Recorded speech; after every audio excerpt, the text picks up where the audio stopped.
Hi and welcome to episode 127 of the This is Reportage podcast. My name is Alan Law. I'm the founder of This Reportage and This Reportage family, and I'm a photographer too. A special day at Podcast HQ today as I'm releasing 2 episodes on the same day. Earlier this morning, you may have heard me interview the fab Moira La Plante for episode 126, and now it's her husband's turn as I speak to the very talented Jesse La Plante for episode 127. Together, they are our current Photographers of the Year on this reportage, with an amazing haul of 19 awards, 14 individuals and 5 stories, won in 2022 alone. Absolutely amazing work. Jesse shares so much on the episode today, including his background in photojournalism and transitioning to weddings, the importance of finding the moonwalking bear, the story behind one of his specific Reportage Awards, why shooting for yourself and your clients is not mutually exclusive, working alongside his wife Moira and how that works for them, our Netflix synopsis game, and so much more too. Moira and Jesse are also doing a joint workshop in Mexico on the 20th to the 22nd of March 2023. Visit jlaplante.com/education or see this episode's blog post on TIR for the link for more details and to book. And as I mentioned earlier, I've released 2 episodes of the podcast today, so do check out today's earlier episode where I speak to Moira. Right, over to Jesse. Hey, Jesse, how you doing? Oh, doing well. How are you, Alan? I am good, thank you. Yeah, I am good. How are things with you? Because you're in Colorado at the moment. Is the weather good? What is the weather like in February in Colorado? Usually it's pretty nice. That's kind of one of the misconceptions about Colorado is that it snows all the time. So we average about 40, 50 degrees Fahrenheit throughout the winter typically, but today is like a blizzard. So today is more iconically Colorado weather, the way that people think of it. Oh, wow. Like proper, like feet of snow type thing. Not quite that much yet, but it has been pretty consistent all night and into today. I think maybe 2 to 3 inches, 10 centimeters or so. Oh, that's cool. That's exciting. You know, I live in Cornwall in the UK. Like, we never have snow. Like, I think once every 6 years or something. Really rare. Wow, that's incredible. It's interesting because you're pretty far north latitude-wise. I guess so. Yeah. I don't know why. Like, I don't think I've ever had a white Christmas in my life. Like, ever. Do you get them? Do you get them regularly? I'm originally from Michigan, which is in the Midwestern part of the U.S., and it was white every single year growing up. But Colorado is kind of hit or miss. It could be 2 feet of snow, or it could be blue skies and sunny and 70 degrees. So you never really know.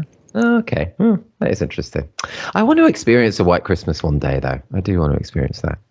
But I was saying to Moira earlier, did you overhear any of her interview, or were you sleeping? Because that was like at 6 a.m. at your time. Yeah, it was 6 o'clock in the morning our time, so I was just waking up and showering as she was doing that. So no, I didn't catch any, but I'm looking forward to listening later. Oh, cool. Yeah, she was great. But I was saying to her earlier how I've been to America like 8 or 9 times, but I've only ever been to Las Vegas. I've never been to anywhere else in America. Isn't that bad? You've only ever been... I'm just like imagining the small, narrow window through which your perception of the U.S. Like, do you think that the whole country is very, very different from that? Obviously, is it? Yeah, I know. It's funny, isn't it? I know it's so bad of me. I really want to visit elsewhere. It's just, I don't know. I just end up going to Vegas because I really enjoy it there. But you're not that far. It is fun though, is it? Do you like it? Yeah, I like WPPI and hanging out with friends and the socialization aspect. But I also kind of view Las Vegas as being like a microcosm of everything that's sort of wrong with the country to a certain degree, with the, superficiality and greed and gluttony and all these things. This might be a little bit morose for the top of the podcast here. But I do very much enjoy going for WPPI and getting to see friends that we, all in one place that we don't get to hang out with too often. But yeah, distance wise, it's probably like the entire length of England to get to Las Vegas from here. But you jump on a plane, it's like maybe an hour flight, hour 5 minutes or something like that. So not too bad at all. I'm so jealous of that, Jesse. It's like an 11-hour flight from where I am, and I have to do a 5-hour drive to get to London first, and then it's an 11-hour flight. It's wow. Yeah, but you are right. I guess Vegas can be seen as kind of all the bad stuff, but that's why I quite like it as well, Jesse. That's quite like. Yeah, small doses is my thing. at 2 days is kind of my max, and then it's just such sensory overload, and I start to get a little stressed out, and I need to come back and like go on a nice long hike through the mountains by myself to decompress. But I get that. Small Yeah. doses, it's wonderful. I wouldn't want to spend too much time there though. No, I get it. It's exhausting. It's exhausting. Are you going to WPPI this March? It's in March, isn't it? I think. We are, yeah, just coming up in a couple weeks here. Looking forward to that for sure. Oh, cool. I'm not going this year. It's a shame, but Bummer. yeah, I'd love to go. I'd go another time. But I'm going to be meeting you in November because you're coming over to talk at Nine Dots, aren't you? Yes, yeah, very much looking forward to that. I've been to London before, but I've never been north or anywhere else in the country. I've been to Dublin and London, but never out in the countryside. And this year it's up in Leeds, I believe, right? That's right. It's in Leeds, yeah. yes. I went to university very near to Leeds. It's a fun place. It's nice, yeah. Oh, you'll enjoy it. It's cool. I'm going to Dublin next week, actually, for Doc Day. Oh, that's right. Yeah. I've been kind of eyeballing that and hoping to make it someday, but it wasn't in the cards schedule-wise this year, but it looks like a really interesting conference for sure. It is really fun. Yeah, it's really good. And, it's specifically about the documentary side. So obviously it's what Reportage, what we're celebrating. So yeah, no, it's all good. So Jesse, I need to start with mega congrats on yourself and Moira becoming our overall photographers of the year on TIR for 2022. It's an amazing feat. It really is, with 14 individuals and 5 story awards won in the year. It's incredible. How does it feel to win, not even specifically reportages, but to win a photographer of the year title? I mean, it's mega. Yeah, well, first of all, thank you so much for saying that. Yeah, it feels great, of course. This one was especially important for me because I went to school for photojournalism. So I shot for newspapers long before I ever went to a wedding. So now we're kind of more known for our portraits, but it's cool that Reportage sort of celebrates the candid, the journalistic aspect of wedding photography. So yeah, it was really, really cool to get recognized for that. Oh, it's so cool, man. Honestly, just to win an individual, just one award is so hard. To get so many in a single year is just ridiculous. So yeah, so well deserved to you both. And I was going to ask about your photojournalism background, actually. Yeah, can you tell us more about that? How you got into photography in the first place? Yeah, the photojournalism, and then how you went into the wedding world. Yeah. So my parents are both artists. My dad is a photographer. He does sort of architectural stuff and landscapes and things like that. My mom is a ceramicist, but I grew up traveling around the country to art fairs and music festivals and all these kinds of things. So I was exposed to a lot of different creative mediums from a very young age, and always had kind of an inkling that I would grow up to do something creative for a living. As a result of that, I chose photojournalism in college because honestly at the time it just felt like an easy major to pick because we friends and I like to party, and I didn't want to be a chemistry person or something like that. So, yeah, I get that.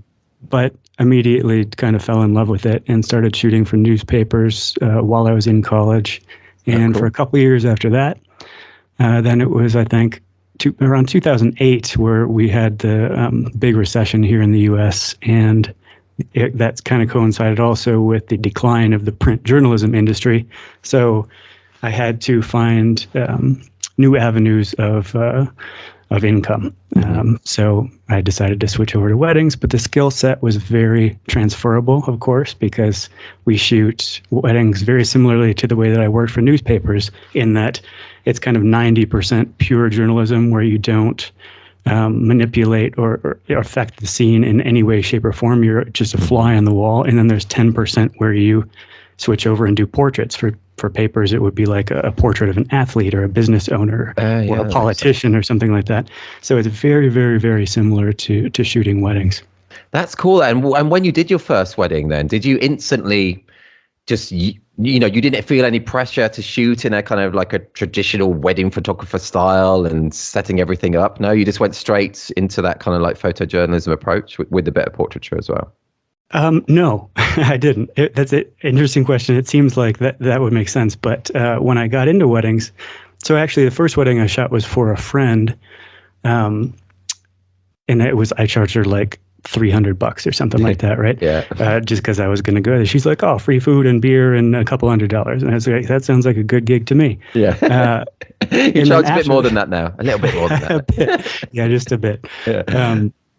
But people would tell me that, like, when the journalism industry was kind of going down, people would say you should shoot weddings for a living, and I would always respond with some variation of like, I will never be a wedding photographer, because at that point in my life, all of the wedding photography I had seen was very, very boring and homogenous and posy and blown out backgrounds, washed out, kind of stiff and uninteresting to me. So at the time, it was like the lowest thing that I could do with a camera.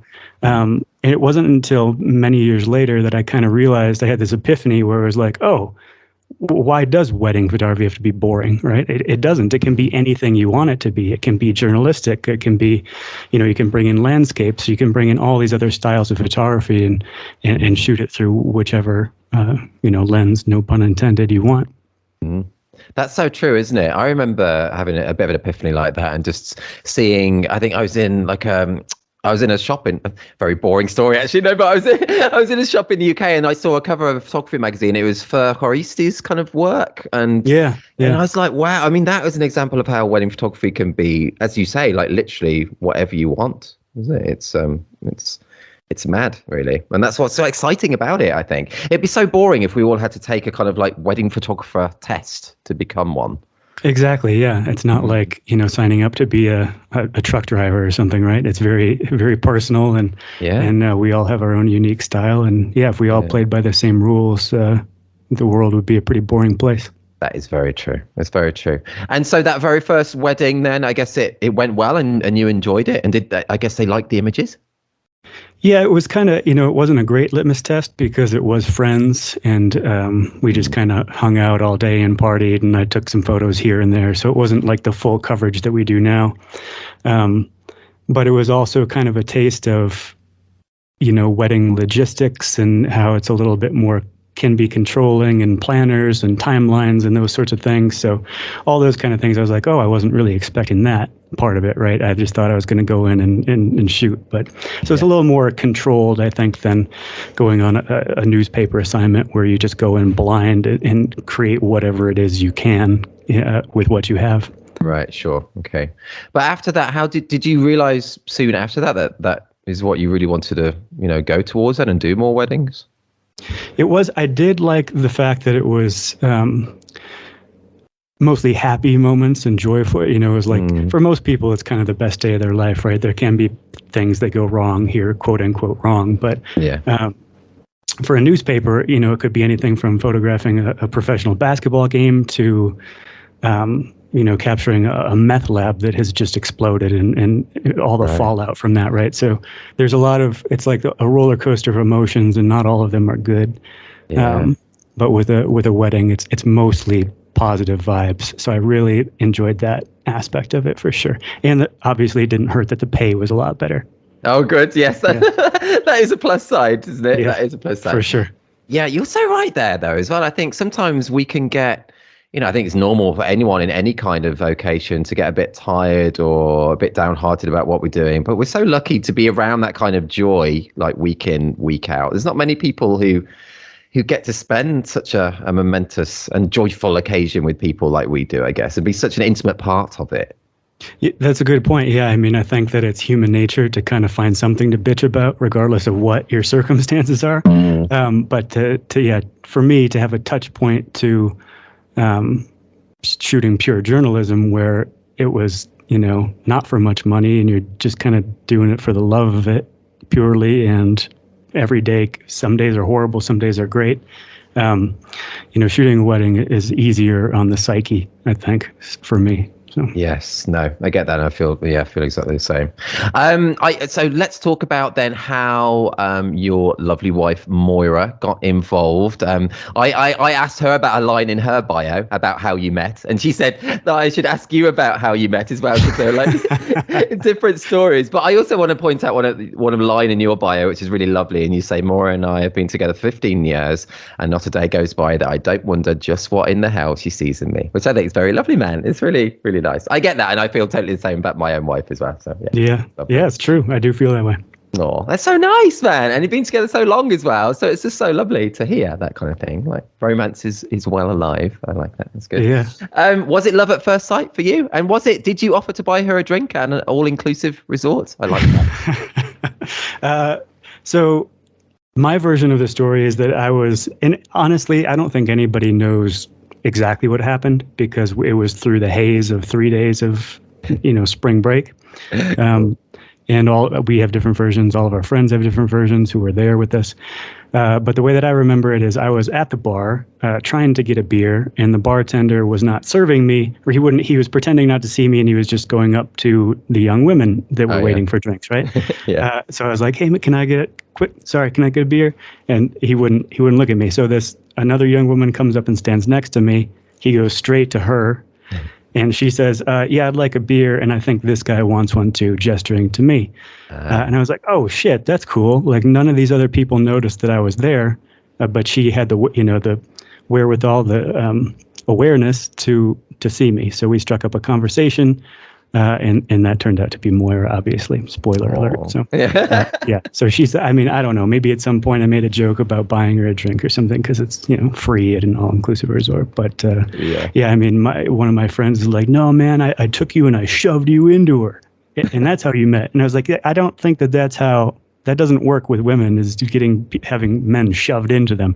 No. And then, another one of my friends who was there, who was a woman, said that she talked to Moira in the bathroom and told her that she could come talk. So like everybody kind of takes credit for it in their own way. And you weren't lying. There are lots of different stories about. Yes. So I'm assuming like most things in life, there's a shred of truth in all of those. But I don't think that anyone is 100% true. That's funny. That sounds like what is it? The Glass Onion film? Is that what it's called? Yes, exactly. It sounds almost like that kind of plot type thing. That's quite. There's also a show on HBO Max called The White Lotus that's a little bit reminiscent of that too. So it's kind of shows sort of similar situations through different characters' eyes. That is funny because a spoiler already. I don't know if you've listened to any episodes of the podcast, but I do a kind of Netflix quiz, and you have just mentioned the show that I was going to ask you in the quiz. Oh, yeah. I will have to quickly swap it out when we get to that because I was going to ask you about the White Lotus. Wow. Yeah, you did. That's funny. What a coincidence! There's so many shows. Yeah, there is a coincidence. Is it good? That I've never seen it. Is it good? It's interesting. Yeah, it's unique. It's a kind of a different. I don't know if I'd call it a comedy or a drama or a little bit of a thriller, a little bit of a crime element. It's kind of like a mashup of all different genres. So I've watched it and I enjoyed it. Okay, cool. I will check it out because I think it's been mentioned on the podcast before. So yeah, it must be pretty good. Cool. And then now, what's it like shooting? We know, I love my wife very dearly, but I can't imagine still shooting a wedding with her. What is it like working with your other half? Do you ever argue? Do you ever get competitive about like who got the best shot and so on, or is it like perfectly harmonious? It's definitely not perfectly harmonious. We get along 90% of the time, probably. That's good. We're not super competitive when it comes to photography because Moira's background is in business and mine is more in art and photography. So our skill sets don't overlap totally. Right. So it's kind of it's like the perfect, match for us because she's great at all the things that I'm not so great at and vice versa. But yeah, like we will definitely disagree when calling. I'll say, is this one better? Is this one better? 1, 2, 1, 2, and we'll disagree and come back to it later with a fresh eye. But as far as getting along long term goes, I would say that the key is taking time apart. Right. Mm-hmm. We make a concerted effort to, we're both pretty introverted to begin with and really enjoy our alone time. So the day after a wedding, I'll go to one room in the house and read a book and she'll go to another room in the house and read her book and we won't talk for a day or so. Some people are like, wait, what? Oh, you don't talk? You must not like each other. But that's, it's this idea of like absence making the heart grow fonder and, not really knowing what you have until it's gone. So yeah, just taking time apart and recognizing that, we're on the same team. If we're when you're at a wedding, the only person you can vent to is each other, right? You can't put your stresses on the couple or any the other vendors or anyone else. So if one of us snaps at the other, we just look at each other. We say it's not about you. We're on the same team and move forward. That's cool. That's lovely to have. Yeah, I think that's really, really nice. So I shoot, all my weddings solo. I've never even shot with a second before. So it must be, yeah, lovely to have her there with you on the day. Yeah. Do you have like set kind of roles? Does one of you always do bridal prep, the other does groom prep, or do you mix it up? Or yeah, Moira does bridal, and I do groom. If it's a same-sex wedding, we basically just flip a coin, or Right, okay. if one of us clicks better with one of them, something like that. But yeah, I know some couples kind of do the reverse, but we found that kind of gains us the best access into what's going on. Then we come together for portraits. If we're doing portraits before the ceremony, we both shoot ceremony, and then kind of by the end of the reception, Moira's sort of finished shooting, and she's more of a lighting tech because she typically starts like 2 to 3 hours before me with the beginning of makeup. So then I shoot later into the night so she can kind of take a break. Oh, that works so well. It sounds like you've got it. It's got such a good kind of just works so well. That's really cool. It works for us. Yeah. Yeah, that's true, isn't it? That's cool. And what was it like before you had more? So before the two of you were shooting, did you work with other second shooters, or did you used to shoot on your own? I've shot on my own maybe 10 to 15 times, typically smaller weddings or for friends where it wasn't as high stakes. Sure. I've only ever had one other second shooter for one wedding, and it was because Moira had her, and I'm pronouncing her name multiple ways here. There's a whole story behind that too. Moira is sort of the Irish pronunciation. Mora is like the Americanized version. She goes by both. But cool. Good. I've completely forgotten what the question was. I'm sorry. It was about before Moira was second. Yes, second shooter. I only shot one wedding with another second shooter, is because Moira had her brother's wedding that day, and it was awful. I hated it. I didn't recognize how much of our communication is sort of nonverbal on the wedding day until I worked with someone else and realized that, oh shit, I have to like explain everything in granular detail or else it's not going to happen. So that it really heightened my appreciation for the rapport we have with one another on the wedding day. Oh, it's really cool. It's really nice, Jesse. It's so nice that I've these episodes will be coming out separately with weeks apart, but I have spoken to you and Moira on the same day today. It's so nice to hear you both talking about each other. I feel like it's just really nice. I like it. I feel like maybe I need to bust out some of the dirt now or something. I think maybe I'm being too nice. I don't know. Oh no, it's all really lovely. It's really nice to hear. Yeah, I don't want to pretend like it's all chocolate and roses, obviously, right? Like there are down times, there are ebbs and flows. Oh, of course, yeah. It's real life, isn't it? It's real life, and I think that's a good tip, good advice as well, though, to have that bit of time apart, and that is important to relationships. So, me and my wife's called Oni. We do separate things and have different interests as well. But it's important. It is important. Yeah. Right, Jesse, are you happy to do that little thing I mentioned earlier about the Netflix synopsis? Oh yeah, I'm excited. So is it only shows and movies from Netflix, or it isn't actually? No, I use the Netflix very I mean anything actually. Okay. Netflix it's becoming like a catch-all term, kind of like Kleenex or Vaseline. Like it's the name brand that's becoming the generic term. It's interesting. Yeah, I wish I'd bought shares about 10 years ago or something. No kidding. Yeah. Okay, yeah. So if anyone's listening for the first time, I'm going to say some synopses of either a movie or a series, and we're going to see if Jesse can get it. I hope people are enjoying it at home. I'm enjoying playing it. So yes, you ready for your first one? I am very excited. Okay, cool. I'm good. I'm glad. There's no prizes. I'm sorry, but it's. Oh, bummer. I'm still excited. Did Moira tell you how well she did? She said that she got Arrival, which is one of our favorite films of all time. I mean, all of Denis Villeneuve's work is incredible, but Arrival particularly is. So I'm a little jealous she got that one. Oh, yeah. That's such a coincidence. That's one of your favorite films. And I put that in as the hard one. I thought the synopsis was quite hard in that, actually. But yeah. Cool. Okay, right. So your first one, Jesse, it's quite an old movie. It's about 20 years old. Okay. Right. In a bid to end their misfortune with women, four friends, Jim, Oz, Finch, and Kevin, try every trick in the book to ensure that they lose their virginity before prom night. Oh man, it's clearly like a rom-com from the early 2000s, and I'm sure everyone that's listening to this right now is like, how do you not know this immediately? I don't watch a ton of comedies, and if I did, it was probably when I was in around high school or college. Oh yeah, you've nailed the timeline of it though. That's so good. Well, you said 20 years, right? So. Oh yes. Oh yeah, that helped a bit. That's true. It's as a clue, it's got it's also the name of a song. Very long. Is it American Pie? It is. Boom. All right. Yes, I did see American Pie. I haven't seen it in 20 years since it came out. No, same here. But I don't remember the plot. I remember the scene with the pie. Yes. That's a little bit hard to erase from memory, but okay. That's true. That is All true. right. Well, you got that, man. You knew it. You got it. You got it as well. Yeah. I remember going to the cinema to watch that, actually. Did you ever watch any of the sequels? There were loads of sequels. I don't know if I did from beginning to end, but I'm aware of their existence, yes. Yeah. Okay.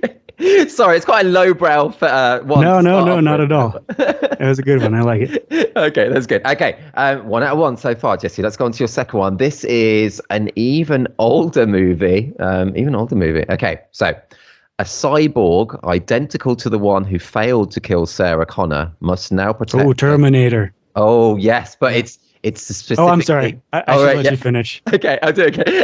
A cyborg identical to the one who failed to kill Sarah Connor must now protect her 10-year-old son John from an even more advanced and powerful cyborg. Right, so that would be the second one. Boom, I can't think. I know there's like a colon and then a couple more words. I don't know what the subtitle is. It's Terminator 2. That's right. I forgot it was subtitle, but it is. Yeah. I'm not going to get it. No, it's Judgment Day. Judgment Day, that's it. Yeah. Son of a bitch. Close enough. Well, you still got it straight away, though, and I didn't even have to finish the synopsis, so that is really good. That is a great film. So I've not seen it since that time, actually. Yeah. I remember enjoying the second one more than the first one, actually. Yeah. I remember as well, they had that Guns N' Roses song from it at the time, and that was playing everywhere. Yeah. Anyway, that's cool. 2 out of 2. So, right, your third one was going to be The White Lotus. So I've got some other ones here that I've not asked. So which one should I do? Oh, okay. Let's do. Do you want a series or a movie? You could choose. I'm better with movies, I think. So maybe let's stick with that. Let's do a movie. Okay. This is old as well. Sorry, it's just the ones I've got in front of me. Okay. A former neo-Nazi skinhead tries to prevent his younger brother from going down the same wrong path that he did. American History X. Wow, boom. That is so good to get that. I love that movie so much. It was up until 1917 came out a couple of years ago. I think American History X was probably my favorite film of all time. Oh, what? That is such a weird coincidence. How I asked Moira one of her favorite films, and now this is one of your favorite. It is bizarre, right? I mean, there are tens of thousands of movies, probably. Yeah, that's bizarre. I've only ever seen that once, but I remember being, it's so powerful. That's a powerful film. That curb stomp scene is like, I'm sure that I doubt that it holds up today, socially, but at the time, I remember it being very powerful. Yeah, I should watch it again. It's cool how you mentioned 1917 as well. I went to the cinema to watch that. That was amazing, wasn't it? I thought that was so cool. Yeah, absolutely. Is it? No, it's not Sam Mendes, is it? No. It is Sam Mendes. Oh, he's a British director, right? He's from England. Yes, he is, isn't it? And he also did American Beauty. American Beauty, which I love. That's amazing. Yeah, I mean, he just put out a movie called Empire of Light that was filmed by Roger Deakins, who was also the DP on 1917. He's incredible. Okay. Yeah, he has a lot. Road to Perdition is another good one of his. Oh, is that with Tom Hanks? Is it? No. Yeah, Tom Hanks. Yeah. Cool. I've never seen that, but you know a lot about your movies. Are you quite a cinephile? Is that a word? Cinephile, yeah. Cinephile. A bit. Yeah. I try not to be too pretentious about it, but everybody thinks I'm pretentious, so I guess I just embrace it. Call it a cinephile. Call myself a cinephile. Oh, that's Yeah, cool, I watch like 300 movies a year. So wow. Gosh. this, I guess, yeah, it was kind of I was cheating. I was sandbagging you here on this game a little bit, I guess. Well, you nailed it, Jesse. So good. 3 out of 3. That is so good. Wow. I'm blown away by how quickly you got that American History X one. Huh? That's really It's just I've seen that movie so many times. I haven't watched it in like 10 years, but I used to watch it once a year or so. Oh wow, gosh, okay, cool. Do you know what do I watch once a year? I love. It sounds really like corny, but I do watch Groundhog Day probably every year. Not on Groundhog Day, but I love that film. Do you like? Well, Groundhog that's Day? very fitting for the theme of the film too. Yes, right? I know. To repeat, it's like it's very meta of you. Yeah, that's true. That is true. Do you like it? Do you like it? I don't know if I've seen it all the way through. Really? And if I did, it was when I was a very young child. So I do like Bill Murray. Yes. I just don't. I mean, I'm sure it's a classic, right? I just haven't seen it in a long time. Oh, you got to rewatch it. You got to watch it again, Jesse. Yeah, it is. I will. Yeah. I missed it maybe next February. Yes. When is the actual Groundhog Day? I think it's February 2nd, but I don't know if it's one of those that's always the same day or if it moves with the day of the week or not. I'm not sure. Oh yeah, like Easter. So, yeah. Anyway, Right. Okay, that is cool. Well, thank you for that. Was fun, Jesse. Let's. I enjoyed that little. Yeah, thank you for that. I could do the whole podcast like that, right? Who cares about photography? That is true. We should just let's do it. Let's do a spin-off one. Jesse on movies. That would be cool, actually. It'll have 7 views on the entire. Okay, cool. Let's go back to your photography. And you say on your bio that you've been shooting weddings for 15 years, which is a real healthy time. You know, how do you personally like keep your passion for wedding photography? You know, any tips for people who may be feeling a little tired or have generally been shooting a long time and maybe are feeling a bit, I don't know, you know, sometimes people hit walls or they start to get a bit disillusioned with the industry or their work. You know, how do you stay passionate for it? I mean, it's a constant struggle for all of us, I think, and I struggle with that just the same as anyone else. There's a few things that help me. One is that being a wedding photographer allows us to live the lifestyle that we like to live, where we're in control of all of our business decisions, and you don't need to send anything up a ladder to get approval, right? If you want to change something in your business, you can just snap your fingers and make that happen, right? That's true. But also, so there's this I feel like there's this debate in our industry: is that should you shoot for yourself or should you shoot for your clients, right?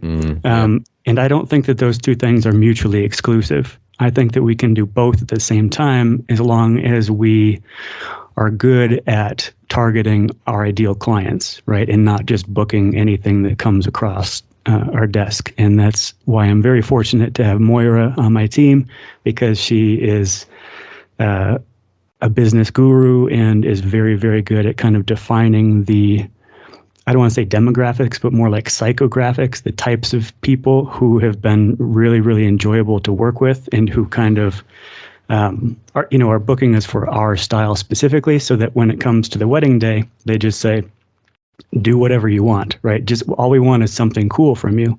And that way we can kind of, work on whatever we want to work on, as opposed to, hitting a checklist or like a Pinterest board or something and feeling more like a hired hand. So we feel more like, again, this is going to sound super pretentious, but I feel a little bit more like a commissioned artist sometimes than I do a service provider, which I know is contrary to what probably 99% of our industry says we should be.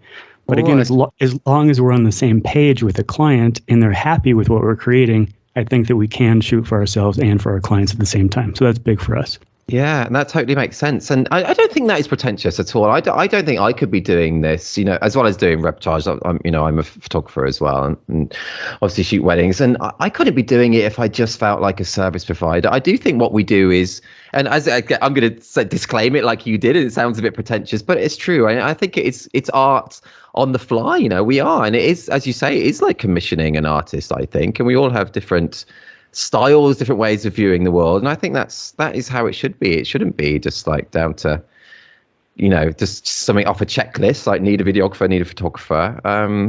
So, and it's like the holy grail, as you say, and Moira mentioned it on the podcast as well, having clients who are really choosing you because of your imagery that they can't get anywhere else. They fall in love with you and your style. So, I mean, she mentioned how during the pandemic that your clients were getting back to you and checking your dates first, when they're rearranging weddings, because they couldn't have anyone else shoot your wedding.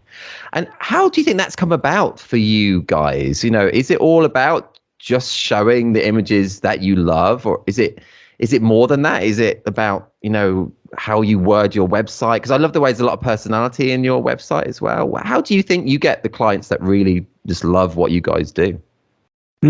That's a great question. I feel like we don't have enough time to cover all of it. So I'm trying to do triage here and figure out what are the Cliff Notes here for this. Yeah, cool.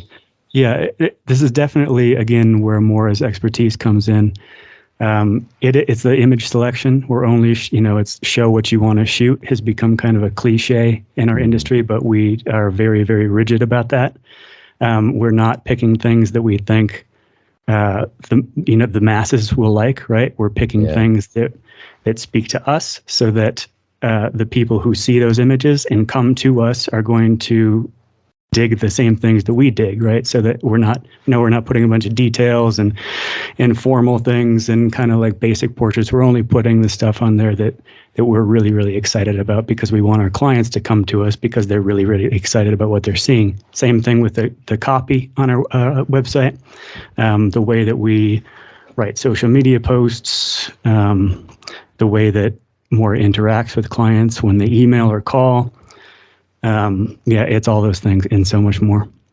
Yeah, no, that's so cool. And I just as a small point, I really like that photo. Is it on your about page where are you like throwing snowballs at each other or something? It's just such a cool image. Yeah. That's so we do a Christmas card every year. Speaking of kind of non-traditional, we don't put on Santa hats and look at the camera. Not that there's anything wrong with that. That's great too.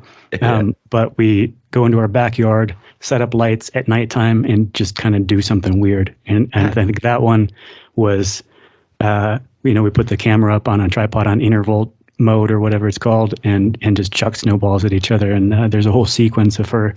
I was trying to play it a little bit nice, right, and just like throw some snow on her. And that one is like the middle shot of a series of her like really winding up for a fastball and just plastering me square in the chin. That's so cool. That's so cool. Oh, I love hearing the story behind that, because I obviously presumed that someone else had captured that shot of you both as well. That's so cool. It was like self-captured. Yeah, it's fun for sure. We like to do that every year, and a little bit of whiskey is involved probably. That was a fun one, but that photo is like the moment before the moment. That's very cool. But just, I mentioned that as well because, a lot of photographers' sites have a very kind of standard, portrait shot of the photographer, often taking a kind of camera selfie, and things. And again, that's just you guys showing personality, which is just so important. It's really cool. And I'm jealous of the snow as well, as I told you. Really jealous of that. I'll send you a photo from today. It's looking really pretty out there right now. Oh yes, I am jealous, honestly. And my kids, I think they've only seen like snow like once or twice in their life. So yes, send some over here. I will do that. I'll talk to the meteorologist for you. I think. Oh, I wasn't going to ask you about it actually, but I think I remember on your bio that you love to ski, don't you? Yeah, actually, this year is the first year that we haven't gotten ski passes in 15 years being in Colorado, but because we have a whole travel schedule coming up this winter.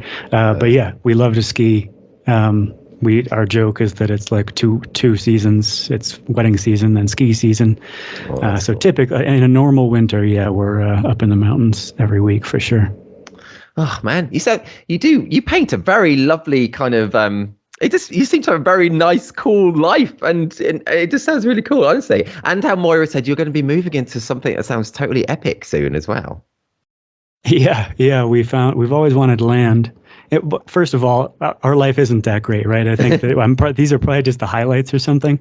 I feel like we need to get into some of the nitty gritty here or something because it's like you see social media and that's only like the highlight reel of someone's life. So I'm probably painting a nicer picture than it really is. But yeah, we're moving to a 50-acre chunk of land. I don't know what that is in metric, like square. Ooh, How do you measure land? No, I think we do. We do still say acres here, I think. Do you say acres? Okay. Yeah, it's 50 acres. It's huge. It's massive. Yeah, we're very, very excited about it because we've always wanted land. Right now, I think we live on like maybe 0.2 acres or 0.15 acres or something like that. Wow, that's you quite can touch the neighbor's house, if you lean out the window type of situation. Wow. But yeah, it's a big house up on a hill with 50 acres surrounding. So we're very, very excited about that. Knock on wood, if all goes well with, the inspection, we should be in there by April. So exciting, man. So exciting. That's so cool. So the plan is not to build like a huge like wedding venue there, is there? We could. We definitely could. Yeah. I mean, we were walking around the property being like, okay, there's a shot. Maybe we just do all our engagement sessions from here from now on. Because it's in the distance. You can see the Sangre de Cristos mountain range and Spanish peaks. And it's very, very picturesque. Yeah, we're very fortunate. Oh, that's so cool, man. So cool. Will you have animals? Will you keep animals and things then? Or?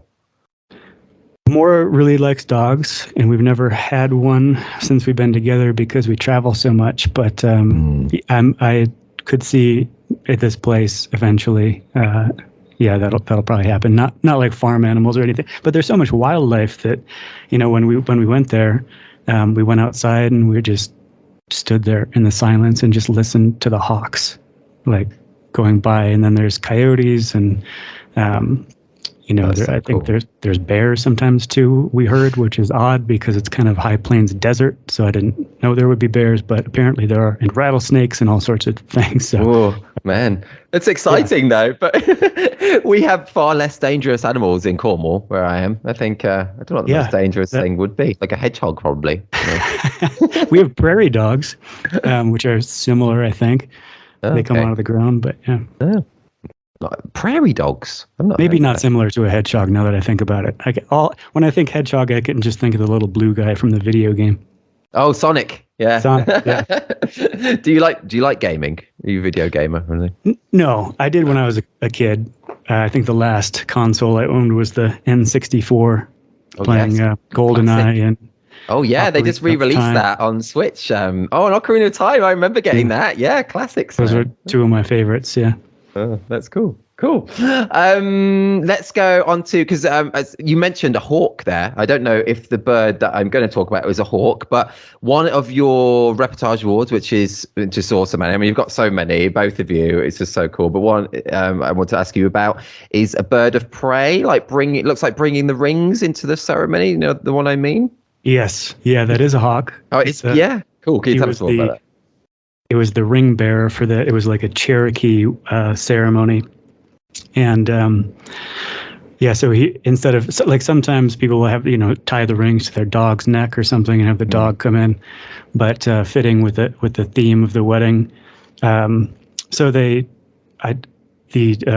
hawk trainer guy kind of prepped us beforehand to explain how it would work so that we could capture it.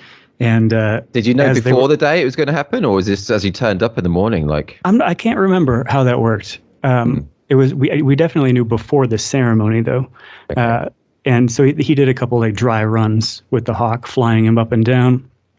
And to shoot it, I was getting in really low and close, like at the bottom to shoot up and wide. And the trainer guy was like, "You're not going to be able to stand there because the hawk could." Theoretically claw your face off because to get the hawk to come down, he holds like a rabbit's foot or something out, right? So the hawk will fly to him. Comes to the foot, yeah. I was like, shit, okay, I can't be there, but that's, in my mind's eye, I was seeing myself being in really close to get the hawk like swooping right over my camera. I was like, okay, I'm gonna have to stand back and shoot this with a 200 or something. It's not gonna look nearly as impressive because the hawk's gonna get lost in the background.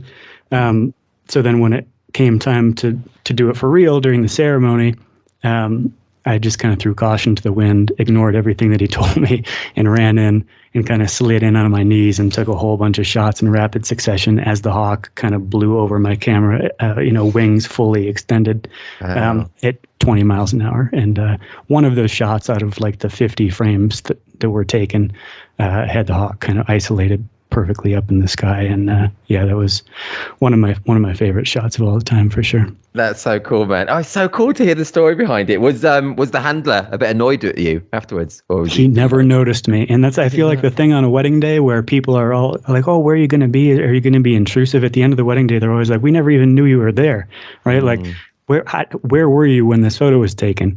And I don't know if maybe that's a product of the newspaper shooting, where you're not supposed to be intrusive and not supposed to be the focal point. But also, I think that on the wedding day, people are just so into what they're doing that they're not, worried about where the photographer is. So he didn't even notice me. I got in and I got out, and then later he sent us a message like, "Oh, what a cool photo." I was like, "Yeah, I wonder why it was cool, because I didn't listen to you, man." Yeah. You should have just replied like that. Yeah, no, that's super cool. Oh yeah, it's so cool. I'm looking at it now, as you're talking about it as well. It's so, the way the bird is totally in that middle area against the sky, like perfect. It almost looks like a heart as well. Did you ask the bird to do like a heart shape as it flew down? Oh, I pulled it up. No, I didn't even notice. That's the first we took that. That was like 5 years ago. That's the first I've noticed. Yeah, kind of. It's like a heart, though, isn't it? I could see that. Yeah, I could see that. Yeah, man, it's awesome. It's so cool. It's so cool to take risks like that, to get a different. When you knew that would be a far more kind of dynamic, impactful shot, as you say, rather than being on a longer lens. It's cool. And you still got both your eyes, fortunately. Yes, which is that's a bonus to come away from the weddings without any huge scratches down you. For sure. I've handled birds of prey a few times at bits of falconry at various places. I love it. They're amazing birds like that. Did you get to hold him at all on that day? I didn't know. I mean, I'm sure that's a liability issue or something, but I don't. Sure. I mean, not that I recall. No, but we got lots of photos with him for sure. We spent some time. Have you ever done that separately, like handle a bird of prey or fly them or anything? No, I don't think so. No. Have you? Yeah, well, only a few times in my life, and it's just magical. Honestly, I love it. They're such amazing creatures. It's so cool. Yeah, I did. Nice. I did one wedding where they brought the rings on a bird like that in the ceremony. My shot was nowhere near as good as yours. Nowhere near as good, but well, I'm sure it was. No, it wasn't, Jesse. It wasn't. But I was just kind of happy that I got a few in focus, actually. So it was okay. It was okay. Yeah. Yeah, for sure. So cool. Thank you for telling me, talking about that shot. That's awesome. Anyone listening now, do head to thisreportage.com. I'll include that striking image that Jesse just spoke about there. Jesse, as well as being an awesome photographer yourself, and you and Moira, you also run workshops, which is fab. Can you tell us more about those? How long you've been doing them? Do you enjoy them? Have you got any coming up? Yeah. We started in 2018, so we're going into our 5th year now. Nice. We do about 3 a year. Typically, they're in Colorado. We taught just the two of us for the first couple of years, and then we're like, we're the type of people who always need to kind of do it differently, so it doesn't become rote. And so our idea was to start bringing in other photographers to speak with us, where we would kind of collaborate on a 2 to 3 day thing. So we started out with kind of like mini conferences, a little bit like very, very mini conferences. So we started out with Christian Cardona from Colombia. He's one of our favorite photographers in the world. Last year we added Jason Vinson from Arkansas. Upcoming, we have one in, depending on when this airs, it might not be upcoming anymore, but we have one on March 20th to 22nd in Guadalajara, Mexico, with Christian Cardona again and our friend Alejandro Gutierrez. We have another one in June in Texas. Again, Christian. He's one of our favorite guys, as you can tell. Esteban, I need to check out. I don't think I know of his work, actually. I need to check that out. He's an incredible wedding photographer, but I also think that he's probably the best senior portrait photographer in the world that I've ever seen. It's incredible what he does. And he'll do he'll shoot like 30 kids in a day, and every single one of the photos is. I remember when he first showed it to me, I was like, "So this is your portfolio from your career?" He's like, "No, no, no, that was one day at a school where I got these 30 Wow. very intricate and meticulous and beautifully lit portraits of these seniors." Oh, that's Um, cool. That's cool. that's And are also the what. Yeah, I'm sorry. Go ahead. Oh no, I was going to say the workshops that are coming up. Are they all kind of multi-day affairs? Are they? And, They're all multi-day. Yeah, the one in Mexico is 3 days. The one in Texas is 5 days because we have five instructors. But there's, you can go to jlaplante.com/education is kind of the details for all that, and to sort of stay in the loop about what's coming up in the future. And nothing's set in stone yet, but we're planning sort of a mini thing for after, either right before or right after Nine Dots yes. for the UK folks too. So. That is cool, and I will also include a link through to the link you just mentioned there. So if people want to head to thisreportage.com to this podcast episode, I'll also include a link through to there. Yeah, that's cool. You should definitely do one around Nine Dots. Probably the day before will be better rather than the day after the after party, because everyone. Yes. Yeah. Yeah. Yeah, that's a good point. That's a good point. I've heard that about Nine Dots, so Yeah, we're it's very a much good looking party. forward to that. But also, that could be a little bit rough for sure. Oh yeah, you don't want to do a workshop hungover. That I can't think of much worse actually. That'd be pretty. No, bad. I mean we've done it before, but Oh really? yeah, it's ill-advised. Yes, totally. And that's cool. And do you enjoy doing this? I mean, you must enjoy doing the workshops. Do you talk about the whole gamut of what you do, the documentary side, the portraiture as well? Absolutely, yeah. I mean, the beginning part of the workshop is all about mindset, inspiration, kind of foundation, the way that we think before we even pick up the camera. Second part of the workshop is about the nuts and bolts, the shooting, the lighting, settings, all those kinds of things. And then the third part is business, which is kind of Moira's time to shine, where, she goes into, with granular detail into how we run our business, which is very different from most wedding photographers. Okay. Well, yeah, she was saying like how you kind of outsource to each other rather than outsourcing externally, which I think is a really cool way. And we of outsource personal things in our lives a lot, right? Like lawn mowing and yard work and things like that. But we don't outsource a lot of business things because we, I guess, are a bit type A, a bit controlling, and we would rather do the work on our own than be managers, I think. Well, that's one way of how you become so successful as well, I think. So, yeah. And I get that about outsourcing the lawn mowing. I outsource that to my wife. My wife does that. Nice. Yeah. Oh, I hate doing that. It's the worst. It's the worst. You're going to have quite a lot to mow when you move. Oh, well, there will be no lawn. Thankfully. Oh, it's all desert. Yeah, it's all desert. It's like shrub grass and buffalo grass and pinyon trees. And so, yeah, no lawn mowing, fortunately. Wow. You must have to do some kind of like maintenance though, I guess, wouldn't you? I just have to get my head around that. I should probably Google that, I suppose. I mean, I know that there's fire mitigation things that you have to do, like trim back trees so that there's, X amount of feet away from the house and those sorts of things. But yeah, I mean, for the most part, it's just the natural untouched land. And I'm going to Google that. Thank you for I'm adding that to my list of shit to do right now, actually. Oh, that's cool. And once you're on kind of like, we're talking about semi kind of landscape there in nature, I read that you've been to all 50 American states, which is very cool. A lot better than me. We haven't been to the one US state. Just Vegas, yeah. Yeah. Do you have a favorite out of that 50? Is that because did some of that traveling come from your photojournalism work? And I guess some has come from weddings, but it's also just personal travel as well.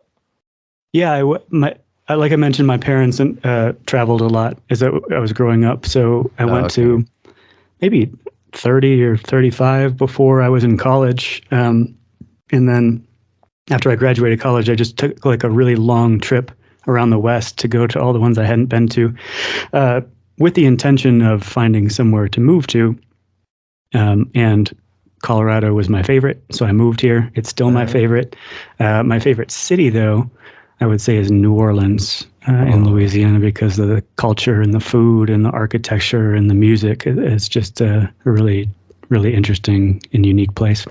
I would love to go there. That is a place that I would really like to go. I remember playing. It's quite a sad reference, this, but an old adventure game. I used to play PC games. Well, I still do actually, but years ago, an old adventure game was set in New Orleans, so I just like loved it from then. So yeah, I need to go. Yeah, it's a little bit like it does. It reminds me of Las Vegas in some ways, where it's kind of a party city, but it's got so much rich culture underlying the party scene that, yeah, I just love it there. Oh, cool. That's a great recommendation. I'm gonna go somewhere else other than Vegas, Jesse, and New Orleans will be one of those. I hope so. Yeah. I mean, the States are so diverse. I mean, it's almost like 50 different countries within one country. That's cool. So you've been to Alaska as well, then? Yeah, we went there. That was my 50th. We went there, I think, in 2014, 2015, somewhere in there. Yeah, we went to Juneau, which is the capital, and it's the only, I don't want to say landlocked, it's the only capital city in the U.S. that you can't drive to from outside. There's no highway that goes to it. You have to take a plane in or a boat. Yeah. That's interesting. Yeah, That's very cool up there. Cool. Okay. I'll have to go there as well. But yes, New Orleans first. I want to go to Yosemite as well. I've never been there. Have you been to Yosemite? Yes, it's gorgeous. I would just say go outside of tourist season, because it can be so crowded that it kind of ruins the experience. So, you want to go on like a Tuesday morning in November, something like that. Okay. That's good advice as well. People tuning in now, like they're like, "Al, this is not a travel podcast. Yeah. Go back to photography." We're just gonna do movie recommendations and travel tips. That's all that's happening. Oh, I love all that though. Free flowing. It's all good. Jesse, let's go back to your photography though. Has there been a specific like turning point in your career at all? Something, perhaps a certain wedding, an award, or an image you took or something that's had a major impact on you in your career? Ooh, that's a really interesting question. I'm going to need a minute to think about that. Thank goodness that you can edit this. Yes, take all the time we need. It's all good. So yeah, the biggest turning point I think for us in our business was when Moira decided to quit her full-time job and come over to work on the photo business full time, because before that, she was just kind of second shooting with me, and I was sort of wearing all the 17 hats that you have to wear when you run a business, and doing insurance and taxes and customer service and emails and social media and all the other SEO and all the other 10 million things, right? So I didn't have a ton of time to kind of dedicate towards improving the art part of it. When she decided to quit her full-time job and come over and work full-time on the business, all of a sudden it freed me up to get a little bit more exploratory with what we were doing with our cameras and with our lighting. So not to mention the fact that she's just so much better at business than I am. So when she did that, both the art part and the business part, I think, started to really take off. So I'm very grateful that she made that decision. I remember it sitting down at the kitchen table and having this discussion. She was like, "Okay, I'm working this full-time job. I'm also shooting with you and taking on more responsibilities, and it's just too much. So what do I do? Do I go over to my full-time job, or do I come over to this?" And we were like, "Okay, that's a big salary and health benefits and all these things to lose." But we decided to kind of take the plunge, and fortunately, it's worked out so far. Yes, I think you made the right decision there. But as you say as well, it is scary to do that kind of thing, isn't it? Giving up a kind of like guaranteed income. I know for a lot of us as wedding photographers, we will sometimes have almost a year's guarantee, because we generally book up about a year ahead. But I guess everyone's different. But, we have that semi-guaranteed income. But to lose an actual guaranteed kind of income like that is a big deal. Yeah, for sure. Especially since, like you mentioned, the nature of this business is that you don't see the rewards on something until about a year later, right? So I remember like maybe 10, 11 months after she quit her job, I'm looking at her numbers and I'm getting a little freaked out. Like, "Hey, did we make the right decision?" She's like, "Just wait, give it some time," right? Because the nature of this business is cyclical like that. And I think it's going to start picking up. And sure enough, it did, and the business just kind of got a little bit better and a little bit better every year since. But yeah, I think that's great advice to anyone who runs a business in general, but particularly a wedding photography business, is that, if you decide to try something, Don't just like dip your toe in the water. Like, oh, I want to try whatever, Facebook ads. And then you try it for a week and it's like, oh, well, that didn't work. So let's not do that again. Let's do something else. Maybe you just need to really stick with it, right? You need to like dive totally into that pool before you can properly assess it. That's so true. That's great advice. That's really good advice, Jesse. I don't think anyone's ever said that on the podcast before as well. So yeah, that is so true. It's like when people, put their prices up, but they'll just wait for about a week and say that maybe they've got no bites, so you get scared and put the prices down. But you've got to stick with things longer. You do. Oh, for sure. I mean, it's a marathon, right? It's not a sprint. These things take time. You have to have patience.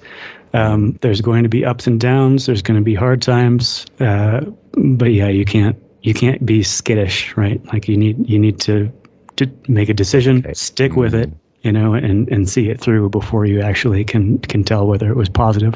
Yeah, that's so true. Yeah, great advice. Great advice. I like this question, Jesse. There may not be any here, but I'm going to ask you anyway. Have you ever made any really memorable mistakes, whether that's, shooting wise at a wedding or business wise or life wise? Have you made any memorable mistakes? We constantly make mistakes. Yes. Our whole mantra is fail forward, right? Whether it's in business or in shooting. The only way to learn is to fail, I firmly believe, to go through the growing pains and learn from your mistakes. Memorable mistakes. I have this. I'm not going to give the spoiler away. I'll just tell this story. Okay, cool. We were doing these astro portraits with this couple in Estes Park, Colorado. Astro portraits. It's like. Yeah, photos of the couple with the Milky Way in the background, nice, right? Cool. So it's kind of like very highly technical. There's a lot of like numbers and equations running through. I'm like Zach Galifianakis in The Hangover, where he's at the blackjack table and he's got all the numbers and equations. Oh yes, yeah, I love that film as well. Anything Vegas is great. Yeah, so I'm focusing on my settings and then focusing on the couple and dialing it in for the Milky Way and there was also a Perseid meteor shower going on, so capturing meteors streaking through in the background. And I'm like, okay, Derek, could you grab Katie around the waist and pull her in tight, and then Katie look at Derek and hold still on the count of 3, 2, 1, and then finally the groom turns to me and he goes, "Who's Derek?" And I was like, oh, shit. That's when I remember the groom's name was Kevin. And Derek was last Saturday. So I have this habit of not remembering people's names. So and I'm really gun shy about it, where I'll just, I'll kind of omit the name from when I'm speaking to them. And like, could you grab her by the waist and that sort of thing. But yeah, I still have nightmares about those sorts of things, calling them. If it's the mom or the bridesmaid or whatever, that's, that happens. But if you call, I have a lot of anxiety around calling the bride and groom by the wrong name, for sure. I understand that. Times. I totally understand that. And the way you say as well about you'll just, I'm like that sometimes, just don't use the name, use pronouns instead. Exactly. Yeah. Oh, that's funny. Jesse, let's look down. And I said this to Moira as well, but you are just so easy to talk to, and it's just flown by. We've spoken for over an hour already. It's been so fab talking to you, man. Yeah, really. You too, man. I really enjoyed this for sure. No, I'm me, really. And you got such a cool voice, I have to say. It's such a cool voice. It just is. It's just very cool. Very cool. That no one has ever said that to me before. What? So Really? Can I quote you on our website? It'll be like fearless top whatever and this and this best photographer, and then it'll be like a cool voice too. Proper cool voice. Yeah, it's proper cool. But yes, we've just got time for one more question, if that's okay with you. Sounds good, yeah. Okay, cool. And I asked, I think I ended this with Moira, actually, so it'd be quite interesting to hear your thoughts as well. So yes, Jesse, what would be your top tips or top tip or just a bit of advice to help someone become better at the documentary side of what we do? It could be, I don't know, any bit of advice, any kind of tip, but specifically about the documentary side of wedding photography. Yeah, first and foremost, I would say, just be aware of your surroundings, right? Like we get so focused on shooting the things we think we're supposed to shoot, like hitting that checklist, like, okay, the dress is going on, right? And I need to get up there and take a photo of the dress going on. Or it's the first kiss, and I need to be in the aisle and, this far back and ready to take that shot of the first kiss, or the first dance, or whatever it is. But there's always these adjacent moments going on in your periphery that are sometimes better and almost always more unique and impactful, right? Like maybe the best moment during the dress going on is actually the, one of the bridesmaids crying in the corner or something like that, right? Maybe during the first kiss, there's, or during the vows, let's say, there's someone has like a really great uproarious laugh, right, from the crowd. So we kind of try to key into the key players at the beginning and figure out, like, okay, Aunt Karen is a crier for sure, and she's definitely, the waterworks are going to come on during the toasts or something like that, or these two bridesmaids have a really great laugh, so let's keep our eye on them. Not that you don't, I mean, obviously you have to capture those things too, right? And that's what it helps us working as a team. One of us can kind of focus on the the must-haves that we're expected to shoot, and then the other is a little bit more free to roam and not, that you don't have to feel as kind of tied into just getting the basic stuff, and we can alternate in those roles based on what we're noticing, and we have sort of an unspoken language, just like the little eye movements back and forth at each other, right? Oh, that's cool. Yes, the non-verbal stuff. Yeah, no, that's cool. And that's such an important point. And it can be so difficult to do, isn't it? Because I think it's kind of ingrained in us that we have to get this moment. This is one of, as you mentioned, one of those important moments, like the dress going on. So we can be kind of like tunnel visioned. But as you say, to just be aware of other things that are going on can make, just so much more impactful and more of a unique moment rather than just the same stuff every week as well. Yeah, there's this really cool YouTube video that we show at our workshops, and I think it was produced in the UK. It's a video of, it says like, count how many times the basketball players make a pass. And then it's this team of players running around passing the ball, and you have to like focus on the ball, right? And then at the end, it says the correct answer is 13. And it says, but did you see the moonwalking bear? And then it rewinds, and you watch it again with a little bit more open awareness, not so tunnel visioned, and you see a bear moonwalks through the frame. That's cool. You didn't even see it the first time because you're so focused on that ball, right? So, we always say don't focus on the ball, right? That the first kiss is the ball, the rings going on is the ball. And again, you got to get those shots, but there's also a moonwalking bear in there somewhere. You just have to find it. That sounds such a good soundbite. I don't do sound bites from these episodes, but I should do that. That's such a good one. And that is Jesse, that's like the perfect way. That's like mic drop ending of the podcast episode. That's like a really good nice. way. That's great to hear. So good. Oh man, thank you so much for talking to me, taking the time of your day and chatting to me. I've really enjoyed talking to you, man. I really have. I've really enjoyed it too. Yeah, thank you so much for having us and for taking the time to talk to both of us for an hour today. That's very impressive to me. I don't think that I would have the endurance or the enthusiasm to do it twice in one day. So, props to you. Oh no, it's been a real joy, honestly, to talk to you both, and I'm really looking forward to meeting you both in the flesh in November, because I'll be in Leeds for 9 Dots. So that'd be really great to actually. That's awesome, man. Yeah, very much looking forward to that for sure. Oh, cool. Okay, man. So, thanks so much. And I will see you in like 8 months' time. Yeah, see you in 8 months. I can't wait. And good luck with your move. Thank you. And the snakes. I appreciate it. And the bears. Yes, and the rattlers and the not grizzlies, black bears. Yep. Yeah, be aware. Thanks, Alan. Appreciate it. Bye-bye, man. Bye-bye. You've been listening to the 127th episode of the This is Reportage podcast. Awesome chatting to the silky voice Jesse there. Hope you enjoyed listening in. As mentioned earlier, I've also released another episode of the podcast today where I talk to Jesse's wife Moira, so do check that one out as well. Head to thisisreportage.com for a link to Jesse's website, to see the fab reportage you already spoke about, and for a link to their upcoming joint workshop in Mexico later this month. We now have 127 episodes of the podcast available, where we speak to wedding and family photographers from all over the world. If you like this episode, delve into our back catalogue for lots more. If you're not a member of this reportage or this... I'm going to keep that in.